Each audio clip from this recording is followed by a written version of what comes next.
Eu olho para a cruz, para a cruz eu vou. Se eu sofrer participar, tua obra vou cantar. Meu Salvador, na cruz mostrou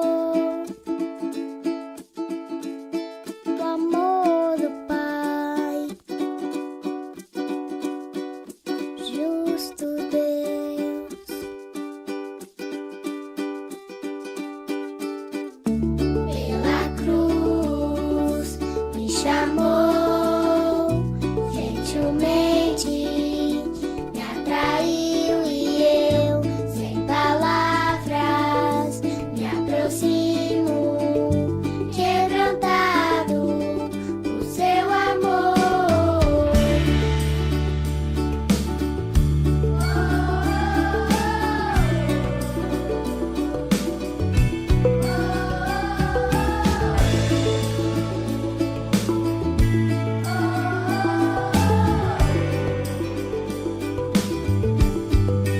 Merecida a vida, de graça recebi. E aí pessoal, tudo bem? Os que sobreviveram, ficaram até o fim, estão aí, estão vivos? Sim? Ok. Algo que me encanta em Deus é ver a maneira dele fazer as coisas. Quando ele quer falar algo conosco, ele realmente quer falar algo conosco. Nós não conversamos, eu não conversei com a Jaqueline não conversou com a Raquel não conversou comigo, mas eu percebo que Deus dirigiu a gente ao longo desse dia. Ele falou muitas coisas, mas tem um ponto que eu acredito que Deus ele tem insistido conosco desde a palavra da Jaqueline, que tem a ver com essa perspectiva da importância de nós sermos intencionais em relação à educação dos nossos filhos, a criação dos nossos filhos, a correção dos nossos filhos. Precisa haver intencionalidade da nossa parte. Eu acredito que todos nós aqui queremos ter filhos bem-sucedidos. Eu acredito que esse é o sonho de todos os pais, não é? Que os nossos filhos sejam bem-sucedidos. Nós queremos ver os nossos filhos se dando bem na vida. Não é pecado isso, não é errado isso, mas eu acho importante a gente parar para se perguntar o que é sucesso? O que é sucesso? O que significa os nossos filhos serem bem-sucedidos? O conceito de sucesso que a sociedade apresenta para a gente está associado, na maioria das vezes, aos nossos filhos terem uma boa profissão, ou eles conseguirem as coisas que eles gostam, deles terem uma boa formação.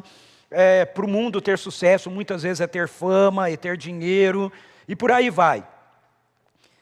Veja, nenhuma dessas coisas em si, elas são problemas, ok? É importante a gente entender isso.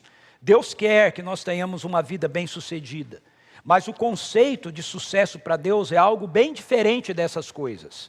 Não que elas em si sejam erradas, elas não são erradas, mas elas não podem ser aquilo que define o sucesso para a gente. O que é sucesso para Deus? Eu queria ler um texto com você, que está, ou para você, se você estiver sem Bíblia aí, mas eu queria ler um texto que está em Josué, no livro de Josué, capítulo 1, verso 8. Deus, ele nos dá a sua descrição, ou a sua declaração de sucesso. Ele diz assim, que o livro da lei esteja sempre nos teus lábios. Medita nele dia e noite, para que tenhas o cuidado de agir em conformidade com tudo o que nele está escrito. Deste modo serás vitorioso em todas as tuas empreitadas e alcançarás bom êxito. Em outras palavras, terás sucesso, não é? A Raquel terminou a palestra dele falando para a gente que nós temos uma medida, não é? Já estabelecida. Nós temos uma régua, um padrão que já está estabelecido para nós, e esse padrão é aquilo que está na palavra de Deus. Deus está dizendo isso aqui para Josué. Para Deus, sucesso é uma consequência da escolha que nós fazemos.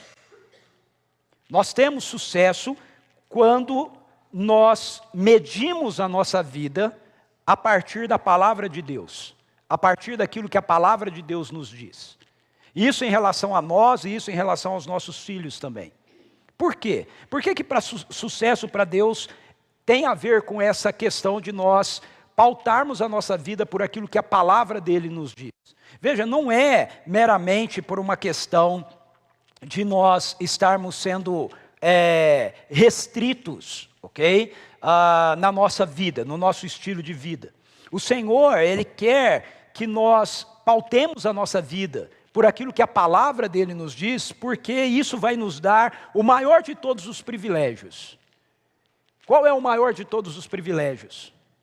O maior de todos os privilégios é podermos ter uma vida de intimidade com Deus. Esse é o maior de todos os privilégios que um ser humano possa ter. Uma vida de intimidade com Ele. Veja, quando Deus diz para Josué, no capítulo 1, versículo 8, que é para ele meditar no livro da lei, que é para ele seguir e viver a vida dele, cuidando para agir de conformidade com tudo aquilo que está escrito neste livro, ele diz isso porque se Josué fizesse isso, isto iria garantir a presença de Deus com ele. No verso 5 de Josué, capítulo 1, nós lemos assim: ninguém te poderá resistir durante toda a tua vida. Assim como estive com Moisés, estarei contigo. Jamais te abandonarei, nem te desampararei. Veja que promessa que Deus está fazendo para Josué. Ele está dizendo para Josué: ei cara, se você observar tudo aquilo que a minha palavra diz para você, eu vou estar com você. Eu vou estar com você todos os dias da sua vida. Eu não vou te abandonar. Eu vou estar com você da mesma maneira que eu estive com Moisés. Isso para nós talvez não soe de uma forma tão intensa e tão forte como soou para Josué. Por quê? Porque Josué foi discipulado por Moisés. Josué cresceu caminhando com Moisés. Ele sabia como Deus andava com Moisés. Ele tinha consciência de quão íntimo Deus era de Moisés, de quanta presença de Deus caminhava com Moisés. Então, quando Josué ouviu isso, eu vou estar com você da mesma maneira que eu estive com Moisés, você pode ter a certeza que ele não ouviu isso do jeito que você está ouvindo. Isso para Josué foi algo extraordinário. No verso 9, Deus reforça isso. Ele diz assim: ora, não te ordenei, ser forte e corajoso, não temas e não te apavores, porquanto Yahvé, o Senhor teu Deus, está contigo por onde quer que andes. O Senhor teu Deus está contigo por onde quer que andes. Veja, isso tem a ver com intimidade. Quando nós pensamos nos nossos filhos, quando nós pensamos em que eles tenham uma vida bem-sucedida aqui, então nós precisamos entender que a nossa prioridade deveria ser a de instruir os nossos filhos a isso, a ter uma vida de intimidade com o Senhor. E como é que a gente faz isso? A gente faz isso, foi dito aqui pela Jaqueline, foi reforçado pela Raquel, e vai ser reforçado ainda mais por mim. A gente faz isso vivendo uma vida de intimidade com o Senhor. Os nossos filhos vão ter uma vida de intimidade com Deus se eles virem em nós uma vida de intimidade com Deus. Nós precisamos ser o exemplo disso. Aí eu quero olhar um outro texto com você. Uma vez que Deus está falando para Josué aqui, que ele deveria viver a vida dele pautado por aquilo que a palavra de Deus, através de Moisés, disse a Josué, eu quero olhar um livro de Deuteronômio com você, capítulo 4, verso 9. Veja só o que diz o texto. Tão somente guarda-te a ti mesmo e cuida bem da tua própria alma, a fim de que jamais te esqueças dos muitos sinais que os teus olhos contemplaram, e para que tais vivas recordações nunca se apartem do teu coração, em nenhum dia da tua vida. Ensine-as com dedicação aos teus filhos e aos teus netos. Ensine-as com dedicação aos teus filhos e aos teus netos. O quê? Ensinar o quê? Aquilo que eles haviam experimentado, aquilo que eles haviam conhecido, aquilo que eles haviam vivido.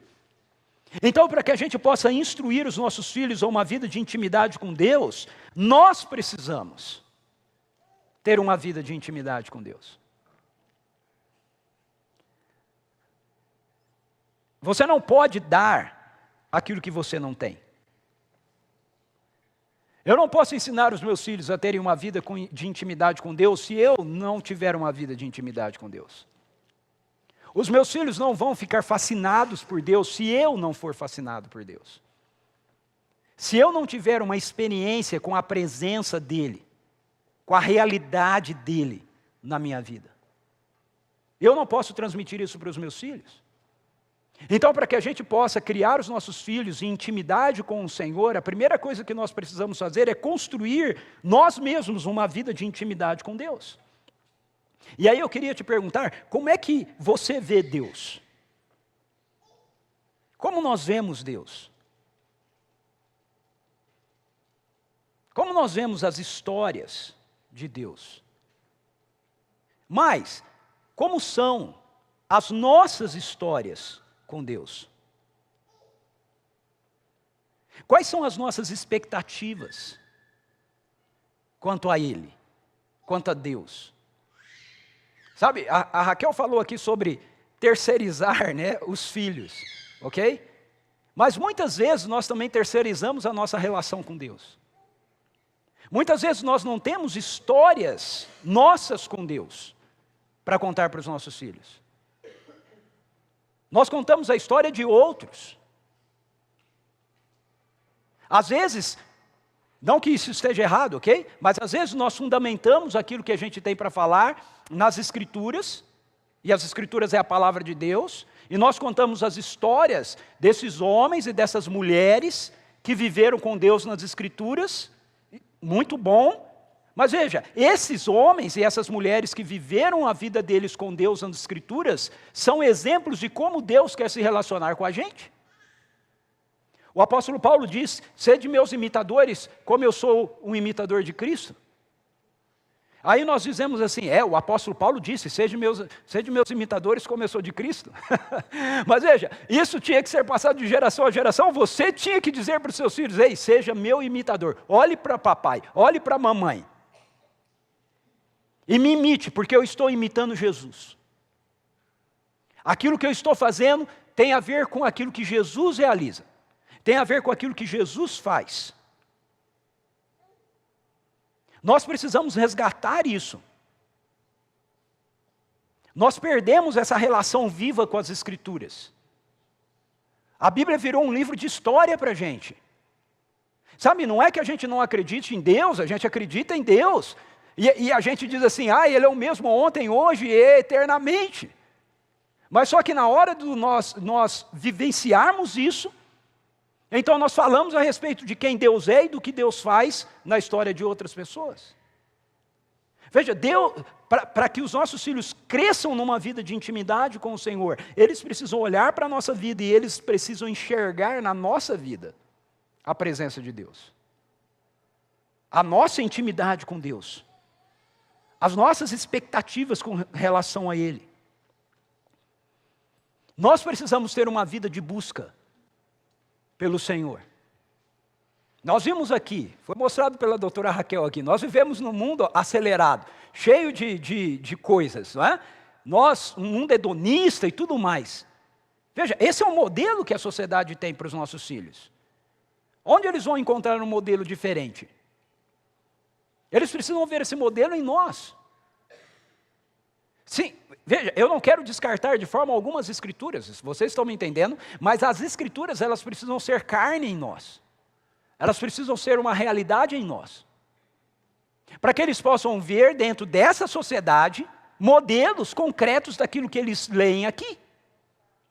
Porque senão, se eles não veem isso em nós, aquilo que eles leem aqui vai ser confrontado pela sociedade para eles sobre realidades do passado.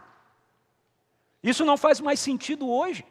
Quantas vezes eu ouço cristãos dizendo, foi dito aqui pela Raquel, foi dito também pela Jaqueline, sobre as Escrituras, sobre o livro de Provérbios, por exemplo, mas quantas vezes eu já ouvi cristãos dizendo que o livro de Provérbios, os conceitos de educação de Provérbios são muito antiquados, são de outra época. Nós não vivemos mais naquele mesmo mundo. As coisas mudaram. Veja, nada mudou. As Escrituras são uma realidade. E aquilo que ela apresenta para a gente um convite a uma experiência. Não é apenas informação, mas é um convite a você experimentar a realidade da vida de Deus em você. Então nós precisamos ter uma vida de busca pelo Senhor. Os meus filhos não vão buscar o Senhor se eles não virem em mim uma vida de busca do Senhor. Hoje eu sou avô também. A minha neta não vai buscar uma vida de intimidade com Deus se ela não enxergar em mim uma vida de intimidade com Deus. Nós precisamos ter experiências vivas com o Senhor.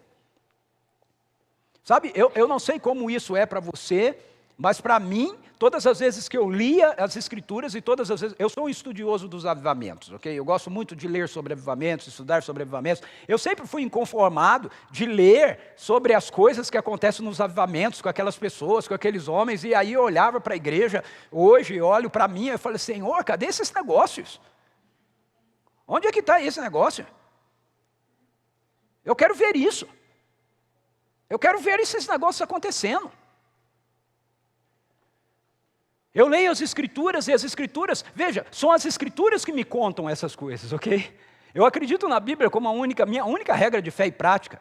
São as Escrituras que me dizem, que me falam que Deus é um Deus presente, um Deus vivo, um Deus que fala comigo através de sonhos, através de visões, um Deus que envia anjos, um Deus que faz sinais, um Deus que faz milagres, um Deus que intervém dentro da história concreta.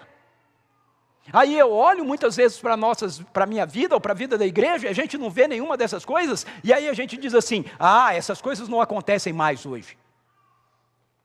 Não? Não acontecem? Por que não? Porque elas estão sendo ditas aqui. Veja, a Bíblia não é apenas um livro de padrão moral.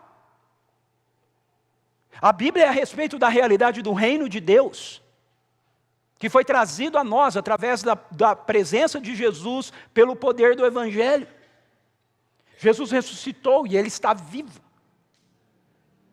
E a vida dEle está em mim, se eu aceitei o Evangelho. E Ele está em você. A vida de Jesus ressurreto. O mesmo Espírito Santo que estava sobre Paulo, sobre Pedro, sobre Tiago, João, aqueles primeiros seguidores de Jesus, o mesmo Espírito Santo que está nas histórias dos avivamentos, está conosco hoje. Nós precisamos de uma vida de conhecimento das Escrituras que nos leve a experiências vivas com o Senhor. Nós precisamos viver isso para a gente ter o que ensinar. Se a gente não vive isso, a gente não tem o que ensinar.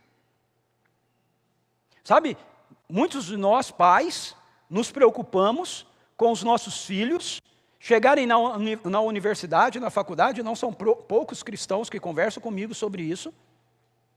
A preocupação que eles têm quando os filhos deles estão chegando na idade de entrar em faculdades, e o medo que eles têm dos filhos se desviarem da fé. Eu não tenho medo nenhum dos meus filhos se desviarem da fé. Os meus três filhos foram para a faculdade, os meus 3 filhos fizeram isso, o meu filho mais outro está fazendo isso agora. Eu não tenho medo nenhum disso acontecer com eles. Sabe por quê? Porque eu sei que eles têm uma vida de experiência com Deus. Eles não sabem sobre Deus, eles conhecem a Deus. Esse é o nosso desafio. Esse é o desafio para os meus filhos criarem a minha neta. Eles precisam mostrar para ela que Deus não é uma teoria, Ele é uma pessoa e Ele é real. E ela pode se relacionar com Ele de forma pessoal.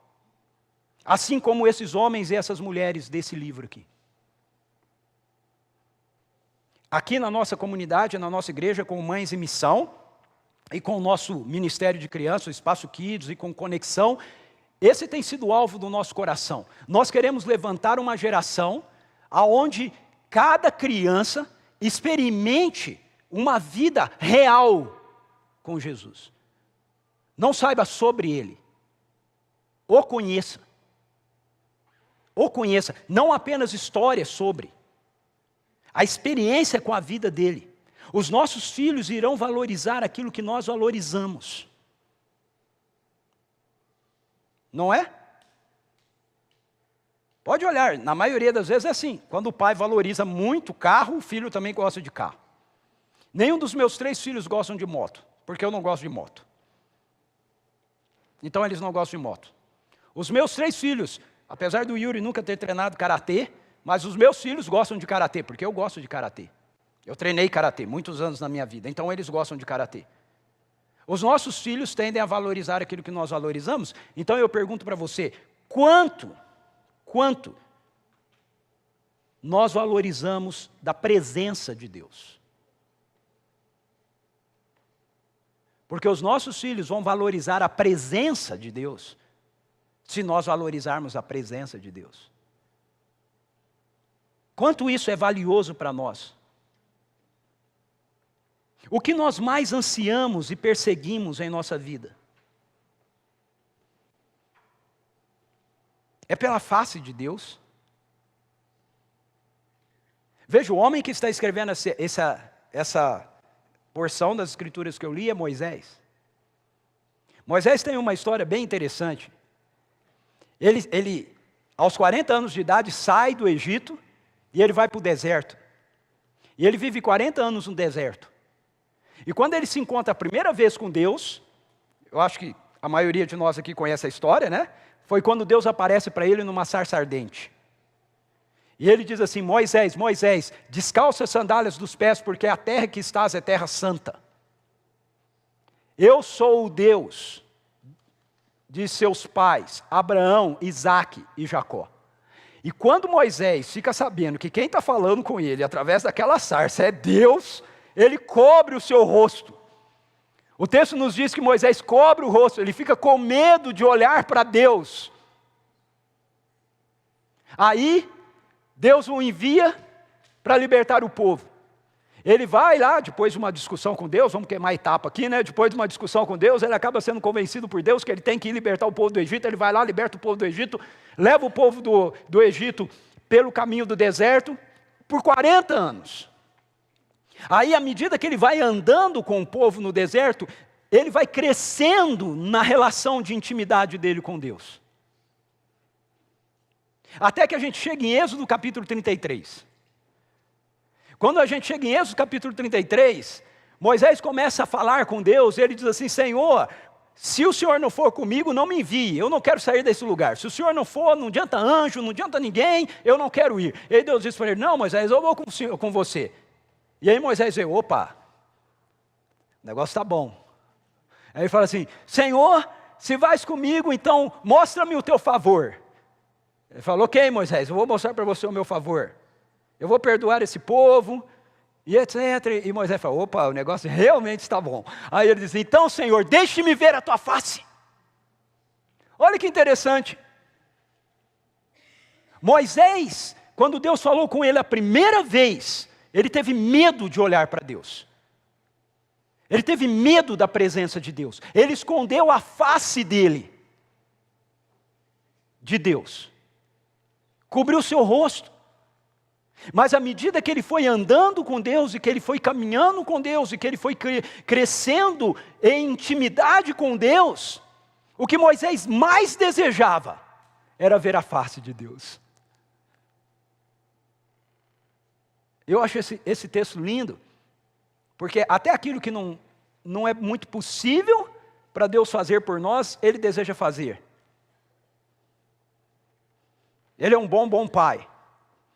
Ele disse para Moisés, Moisés, deixar você ver a minha face não vai dar, porque ninguém pode ver a minha face e viver.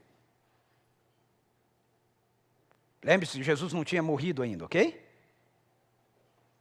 velha aliança. E aí ele fala assim, mas eu vou fazer algo por você, Moisés. Tem aqui nessa rocha uma fenda. Eu vou colocar você aqui. E eu vou fazer passar diante de você toda a minha bondade. E quando eu passar por você, eu vou te esconder com a minha mão. E quando eu estiver de costas para você, eu vou tirar a mão e vou deixar você ver um pedaço das minhas costas. E Moisés topou. Melhor ver as costas do que não ver nada. Não é? E aí Deus botou Moisés lá, botou a mão, passou por ele. Quando ele estava de costas, ele tirou a mão. E aí Moisés viu um pouquinho das costas de Deus. E as Escrituras nos diz que um pouco dessa experiência de Moisés no monte com Deus fez com que a glória de Deus envolvesse Moisés de tal forma que depois as pessoas não conseguiam olhar para ele, tamanho era o brilho da sua face. Veja, o maior desejo de Moisés não era a terra prometida. O maior desejo de Moisés era ver a face de Deus. Qual é o nosso maior anseio? Qual é o nosso maior desejo? É pela face de Deus.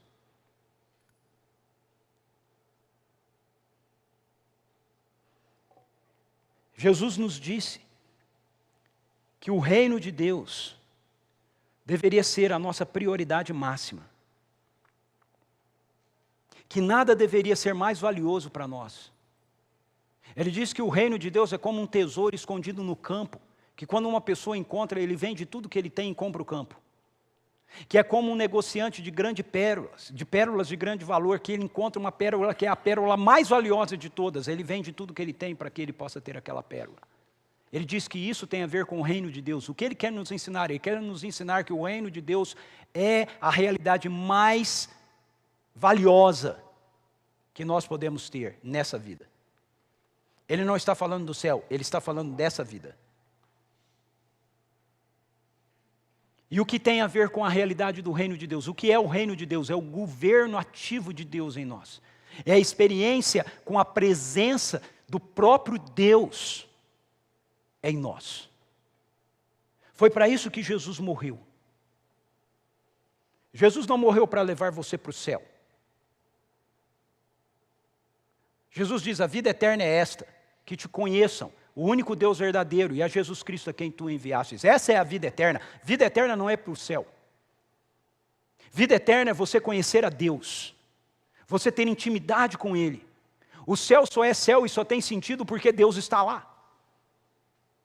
Se nós não queremos ter experiência com Deus aqui, se nós não queremos experimentar a presença dEle aqui, por que nós queremos ir para o céu? Não deveríamos querer ir para o céu. Porque o céu é isso. A vida eterna é uma realidade que começou em nós. Então, para que eu possa criar os meus filhos na intimidade com Deus, eu preciso experimentar essa intimidade com Deus. Eles precisam ver em mim essa intimidade com Deus. Eles precisam ver em mim que nada é melhor, nada é mais maravilhoso, nada é mais extraordinário do que isso. Sabe, as Escrituras dizem para a gente assim, entrai no seu quarto secreto e orai em secreto, que o seu Pai que vem em secreto te recompensará. Quando Jesus diz isso, Ele está falando sobre a gente não ter uma religiosidade hipócrita. Ele não está dizendo que a gente deve só estar em segredo. A minha vida com Deus não pode ser uma vida em segredo. Jesus diz em Mateus capítulo 5, que nós somos como uma cidade edificada sobre um monte, e que a nossa luz deve brilhar diante dos homens. Então Ele não quer uma vida cristã em segredo. Ele quer que a sua vida e a sua intimidade com Deus seja conhecida pelos outros. Ele quer que o brilho que brilhou em Moisés e que Moisés escondeu não seja escondido por você. Você não pode esconder isso dos seus filhos. Você não pode esconder isso das suas filhas. Veja, como foi dito aqui também, nenhum de nós somos perfeitos. Mas nós estamos caminhando para a perfeição. Ao contrário de Moisés, a glória do Senhor em nós não está diminuindo, ela está aumentando. O apóstolo Paulo nos diz que nós vamos sendo transformados de glória em glória. 2 Coríntios capítulo 3, verso 18. Nós vamos sendo transformados de glória em glória. Nós estamos cada vez mais parecidos com quem Jesus é. Não é ao contrário. A nova aliança nos possibilitou algo que a antiga aliança não podia. Na antiga aliança, Moisés não podia olhar para a face de Deus. Hoje você pode. Você quer? Hoje eu posso olhar para a face dele. Eu quero. Isso é a coisa mais especial para a nossa vida. Vê-lo. Experimentar sua presença. Ah, mas Deus é Espírito. Sim. Mas vive em nós. Experimentamos sua presença. Reconhecemos a sua realidade em nós. O que é mais valioso para nós do que isso? Do que vivermos na esfera do governativo de Deus? Vou te dar outro exemplo da antiga aliança. Davi foi o homem segundo o coração de Deus. Davi não era um sacerdote. Davi era um rei.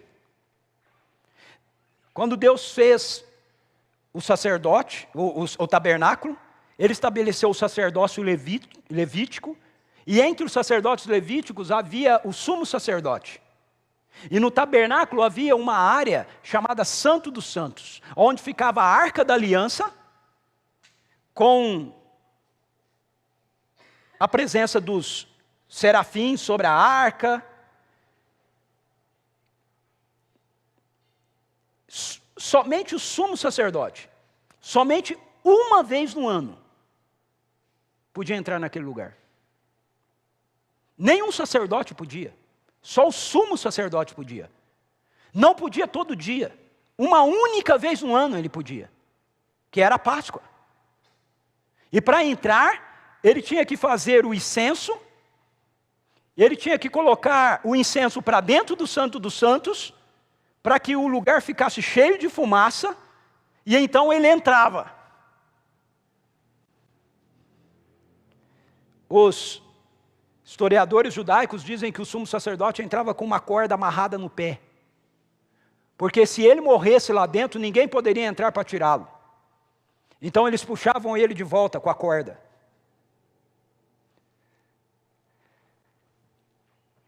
Mas sabe o que é interessante? É que no reinado de Davi, a Arca da Aliança não estava mais lá, em Siló. Porque ela havia sido levada pelos filisteus. Aí, os filisteus não souberam lidar com a presença de Deus na arca, e mandaram a arca de volta. E a arca retornou até Siló, e ela ficou lá. Até que um dia Davi diz assim: ei, eu vou trazer a arca do Senhor de volta para Jerusalém. Vou colocá-la em Jerusalém, vou tirá-la lá de Siló, vou trazer o tabernáculo para cá. Só que ele não levou o tabernáculo, ele mandou buscar só a arca. E se você ler a história de Davi, você vai ver que no palácio dele, ele fez um tabernáculo, ele fez uma tenda. E ele colocou a arca lá. E aí, ele nomeou levitas, sacerdotes, com uma função diferente daquelas que os sacerdotes tinham quando eles estavam no tabernáculo. Qual era a função desses levitas do tabernáculo de Davi? Eram louvar a Deus. Eles louvavam a Deus 7 dias por semana, 24 horas por dia. Eles revezavam-se em turnos de adoração. E sabe o que Davi fazia? De novo, ele não era um sacerdote. Todas as vezes que Davi queria falar com Deus, ele colocava a estola sacerdotal e ele entrava na presença da Arca da Aliança, sem fumaça. E ele falava com Deus na arca. diante da arca. A arca era o símbolo de onde Deus trazia a presença dele. E sabe o que acontecia? Deus falava com ele. Ok? Deus falava com ele. Davi não morreu. Nenhuma das vezes que ele foi na presença de Deus. Por quê? Porque Davi, embora esteja vivendo no Antigo Testamento, na Antiga Aliança, era alguém que tinha entendido tudo da Nova Aliança sem ela ter acontecido. Ele tinha compreendido que o que Deus queria não era sacrifícios, o que Deus queria era intimidade. Davi ansiava pela presença de Deus, mais do que qualquer outra coisa na vida dele. Quando Davi peca com Batseba, ele não está preocupado dele perder o reino. Se você ler o Salmo 51, você vai ver que a única preocupação que ele tem é que Deus tirasse a presença do Espírito Santo dele. A única preocupação: Senhor, não retires de mim o teu Espírito. Retires de mim o que quiser, mas não tire a tua presença de mim. O nosso teto com Deus precisa ser o chão sobre o qual os nossos filhos vão edificar a vida deles com Deus. Eu vou repetir. O nosso teto com Deus, a nossa experiência máxima com Deus, precisa ser o chão sobre o qual os nossos filhos vão edificar a intimidade deles com Deus. Não é tarde. Nós podemos arrumar as coisas. Nós podemos dizer para Ele: Senhor, nós estamos fazendo tudo errado. Nós estamos gastando energia com coisas que não deveríamos gastar. Nós estamos preocupadas com coisas que não deveríamos estar preocupados. Nós precisamos de uma vida de maior intimidade com o Senhor, para que então a gente possa compartilhar a intimidade, a vida de intimidade do Senhor com os nossos filhos. Porque você só pode dar aquilo que você tem. Se você não tiver intimidade com Ele, você não pode dar intimidade. Mas se você tiver, é isso que você tem que dar. Deuteronômio capítulo 6, versos 6 a 9, nos mostra isso. Que quando nós crescemos na nossa vida de intimidade com Deus, então nós devemos compartilhar essa vida de intimidade que nós temos com o Senhor, com os nossos filhos. Veja, isso requer intencionalidade. Os nossos filhos não vão aprender isso por osmose. Eles vão aprender isso quando nós intencionalmente tornarmos essa realidade uma prioridade na nossa vida. Sabe? Bom, deixa eu ler o texto. Deuteronômio 6, 6 a 9 diz assim: que todas essas palavras que hoje eu te ordeno estejam em teu coração. Veja, começa com você. Tu as ensinarás com todo zelo e perseverança aos teus filhos. Conversarás sobre as Escrituras quando estiver sentado em tua casa, quando estiver andando pelo caminho, ao deitar-se e ao levantar-se. Também atarás essas palavras como um sinal na tua mão e em teu braço, e as prenderás à tua testa como filactério. Tu escreverás as palavras do Senhor nos umbrais da sua casa e em teus portões. Deuteronômio 6, de 6 a 9. Segundo esse texto, para que os nossos filhos aprendam uma vida de intimidade com o Senhor, nós precisamos ser intencionais.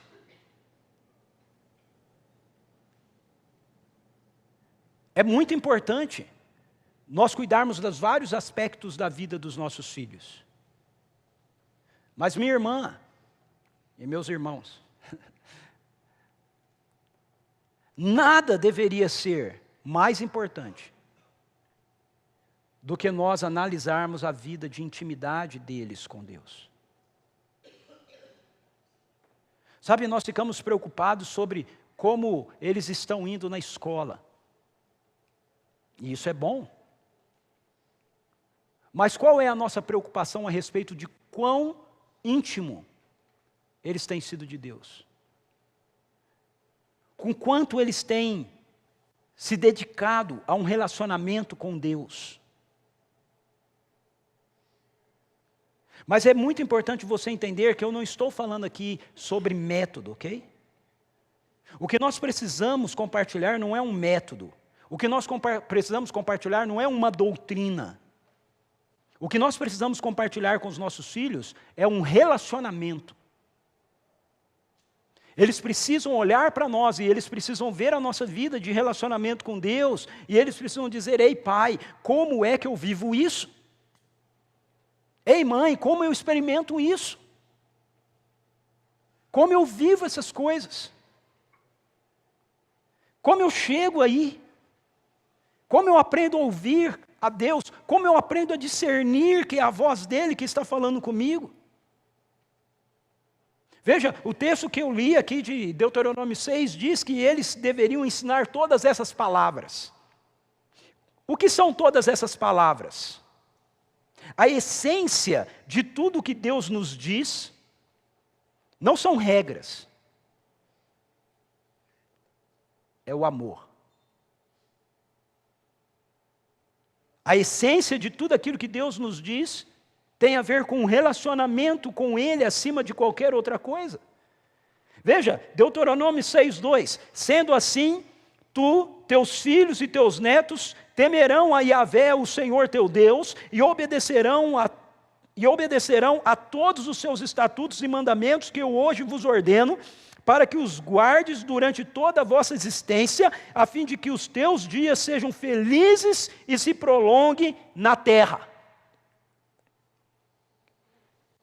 Que mandamentos? Shema, ouve, ó Israel, Yahvé, o nosso Senhor, é o único Deus. Amarás o Senhor teu Deus com todo o teu coração, com toda a tua alma, com todas as tuas forças. Que todas essas palavras que hoje te ordeno estejam em teu coração, ensine-as aos teus filhos no caminho, ao sentar-se, ao levantar-se, escreva nos umbrais da sua porta, coloque nos teus braços, coloque na tua testa.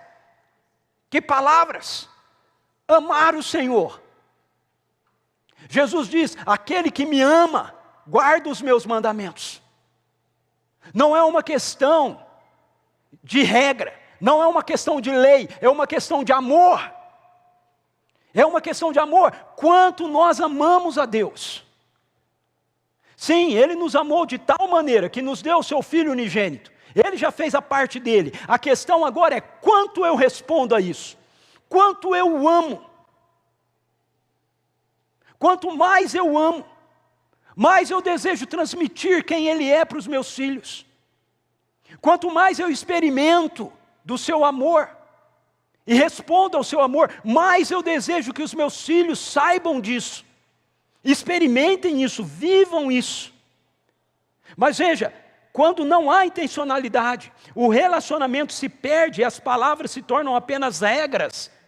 E sabe o que acontece com regra? Regra você pode obedecer ou não. Deus não quer um relacionamento de regras conosco. Ele quer um relacionamento de intimidade conosco. Um relacionamento de intimidade com os nossos filhos, onde os nossos filhos vão obedecê-lo porque eles o amam. Vão obedecê-lo porque eles olharam para a nossa vida e aprenderam conosco a importância de amá-lo. É isso que aconteceu com Israel. Israel não entendeu isso. Israel ouviu o Shema e ouviu os mandamentos como sendo regras que Deus estabeleceu para a vida deles. Aí veja o que acontece. O povo de Israel serviu a Deus, o Senhor, enquanto Josué viveu. Depois que ele faleceu, eles ainda continuaram a servir o Senhor durante toda a vida dos anciãos, os líderes do povo que sobreviveram a Josué e que conheceram todas as grandes obras que Yahvé fizera em favor de Israel. Juízes 2:7. Mas veja o que diz o verso 10. Depois que toda aquela geração morreu e foi reunida a seus antepassados, surgiu uma nova geração que se esqueceu do Senhor e das orientações e dos grandes feitos do Senhor em benefício do povo de Israel. Surgiu uma outra geração que se esqueceu do Senhor. Eu não sei você, mas isso é assustador para mim. Quanto tempo leva para que nos esqueçamos do Senhor? Apenas uma geração.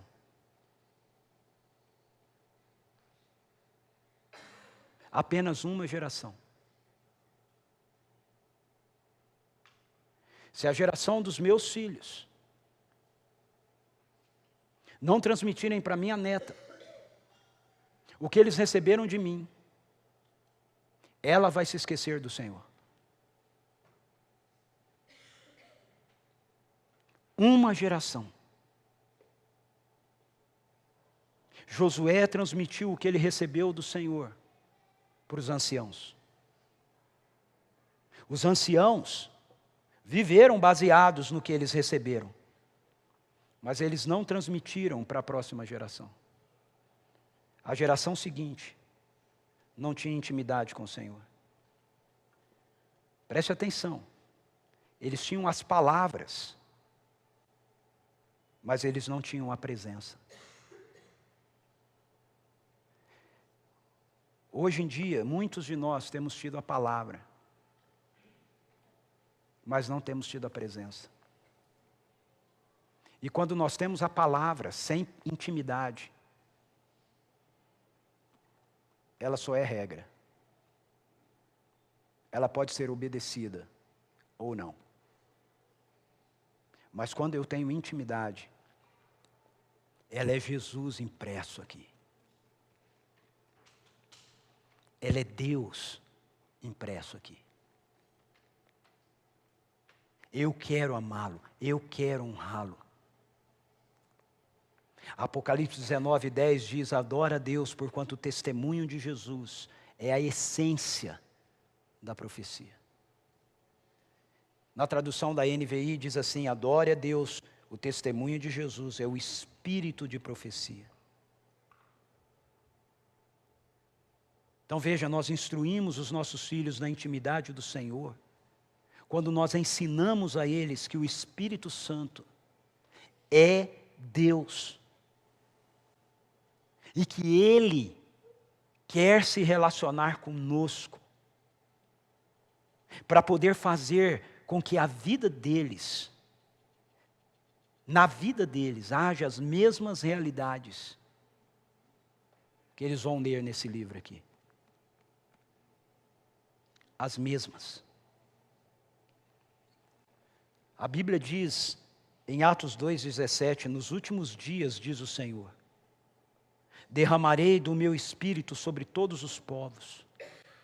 Os seus filhos e suas filhas profetizarão, os jovens terão visões, os velhos terão sonhos. A palavra de Deus diz. O Espírito do Senhor foi derramado sobre a vida dos nossos filhos. O testemunho de Jesus é o espírito de profecia. É o avanço para as próximas gerações daquilo que está registrado aqui. Atos 2,39 diz: porquanto a promessa pertence a vós e vossos filhos, e todos os que estão distantes, enfim, para todos quantos o Senhor, o nosso Deus, chamar. Nós precisamos terminar esse simpósio como mães em missão. Como mães que vão se levantar e vão dizer: nós lutamos para que nossos filhos tenham uma vida de intimidade com Deus. Mães que talvez essa noite, algumas tenham que dizer: Senhor, não é isso que eu tenho feito. Eu tenho levado meus filhos à igreja, eu acho importante eles estarem na igreja, mas Deus, eu confesso para o Senhor que eu não tenho tido uma vida de intimidade com o Senhor, que conduza meus filhos a uma vida de intimidade com o Senhor. Mas é isso que eu quero ter. Nós precisamos ensinar aos nossos filhos que Deus é real, que Ele fala com eles, e que Ele quer atuar na vida deles, assim como Ele fez na Bíblia, e assim como Ele quer fazer conosco. Aqui na igreja a gente costuma dizer para as nossas crianças e para os adultos também, que não existe Espírito Santo Júnior. Não existe Espírito Santo Júnior. Nossas crianças são ensinadas e são treinadas para acreditarem que elas estão cheias do Espírito Santo de Deus, o mesmo Espírito Santo que estava em Jesus. O mesmo Espírito Santo que Atos 1:8 disse que seria derramado sobre todos aqueles que fossem seus seguidores, seus discípulos. Meus filhos foram colocados na aliança com Deus. Eles têm a presença do Espírito Santo de Deus neles. Nossas crianças precisam saber disso. Elas precisam entender que a intimidade que elas vão ter com Deus vai conduzi-las para uma vida de missão. Mães em missão geram filhos em missão. Ok? Filhos que não vão ser contaminados pelo mundo, vão abençoá-lo. Filhos que não precisam ter medo do diabo. O diabo é que tem que ter medo deles, porque eles vão estar cheios do Espírito Santo de Deus.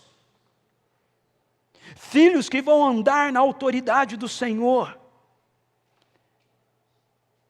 Lembre-se que o Senhor disse que os nossos filhos são herança dele, não sua. Malaquias 2:15 diz que Deus faz de nossos filhos a sua descendência.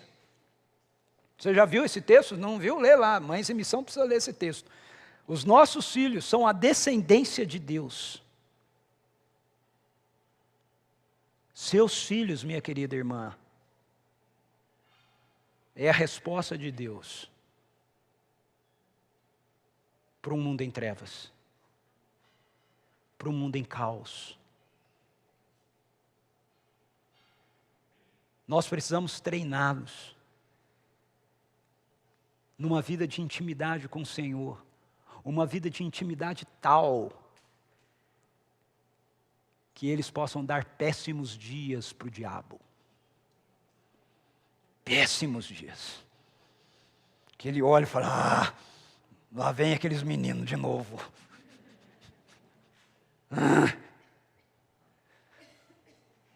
Sabe, João capítulo 14, verso 12, Jesus diz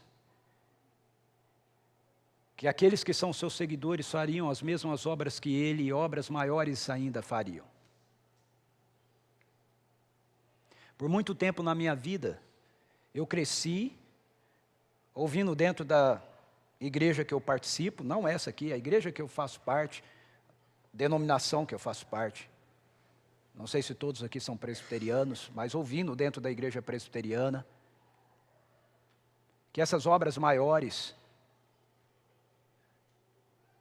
não eram as mesmas coisas que Jesus fez. E sempre o argumento que usavam era, você já viu as pessoas fazerem alguma coisa pelo menos parecida com aquilo que Jesus já fez quando ele esteve na terra? Então não é assim, é uma outra interpretação, é um outro sentido, é um sentido alegórico. Tem a ver com a gente pregar o evangelho para mais pessoas do que Jesus pregou, porque ele só ficou na Judéia.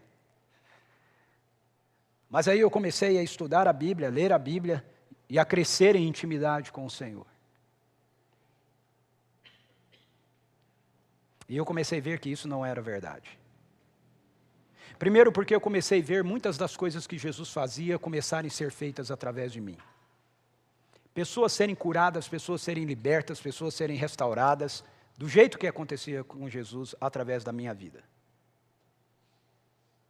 Segundo porque eu comecei a ver isso acontecendo através da vida dos meus filhos e da vida de outros adolescentes. E aí sabe o que eu comecei a pensar? Eu comecei a pensar assim, ok, Jesus, o Senhor disse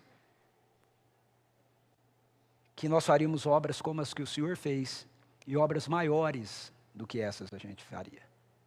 O fato de não ter sido feito ainda não significa que não vai ser feito. qual vai ser a geração que o Senhor vai usar para fazer obras maiores do que aquelas que Jesus fez. Eu espero que seja a geração da minha neta. Eu espero que seja a geração das nossas crianças. Não vamos roubar a fé deles, minhas irmãs. A Raquel falou sobre as crianças terem imaginação. Assim como as crianças têm imaginação, as crianças naturalmente têm fé. É muito interessante a gente ouvir Jesus dizendo assim: se vocês querem entrar no reino de Deus, então vocês precisam se comportar, se tornarem como crianças. Não é interessante isso? Jesus não diz que as crianças têm que serem como os adultos para entrar no reino dos céus. Ele diz que os adultos têm que ser como crianças para entrar no reino dos céus. E ele não está falando aqui de pureza, porque nós também vimos aqui com a doutora Raquel, e ela está completamente correta. Todos nós nascemos em pecado. Fomos alcançados, redimidos, somos santos. Mas todos nós nascemos com uma natureza pecadora. Então crianças não são santinhas. Elas não são puras. Elas precisam da graça salvadora na vida delas, tanto quanto qualquer outra pessoa. Então não é de pureza que Jesus está falando. Ele está falando do quê? Para mim, ele está falando de duas coisas que crianças carregam naturalmente nelas: humildade e dependência. Humildade e dependência são os combustíveis da fé. Não roube isso dos seus filhos. Não diga para os seus filhos: não, isso não é assim. Isso não pode ser feito. Vamos ficar em pé. Eu quero terminar esse nosso simpósio orando por você, para que você realmente seja uma mãe em missão. Se você acha que isso é muito difícil, é muito complicado, eu quero dizer para você que não é. Sabe por quê? Porque o mesmo Espírito Santo que habitou em Jesus é o Espírito Santo que está habitando em você. Você não vai fazer isso sozinha. Você não vai treiná-los numa vida de intimidade com Deus sozinho. Você vai fazer isso dependendo do Espírito Santo de Deus. Então faça assim com as suas mãos. Eu quero orar por você. Espírito Santo, eu peço que o Senhor venha agora sobre cada mãe aqui, em nome de Jesus. Venha com a sua presença agora, em nome de Jesus. Venha com poder sobre cada uma aqui, em nome de Jesus. Reafirme a identidade de filha amada do Senhor em cada uma aqui, em nome de Jesus. E encha-as com o poder que vem do Senhor. Encha-as com o poder para serem mães em missão. Mães que cresçam em intimidade com o Senhor, que amem o Senhor, e que possam então, através das suas vidas, ó Deus, terem, ó Senhor amado, um chão sobre o qual seus filhos e filhas vão poder edificar a vida de intimidade deles com o Senhor. Em nome de Jesus, unja-as, Pai amado, para que elas possam ser, ó Senhor, os instrumentos nas tuas mãos, para iluminar, ó Deus amado, essa geração, para que uma nova geração seja levantada, Senhor amado, cheia da tua presença, cheia do teu poder, em nome de Jesus. Amém, Senhor. Amém.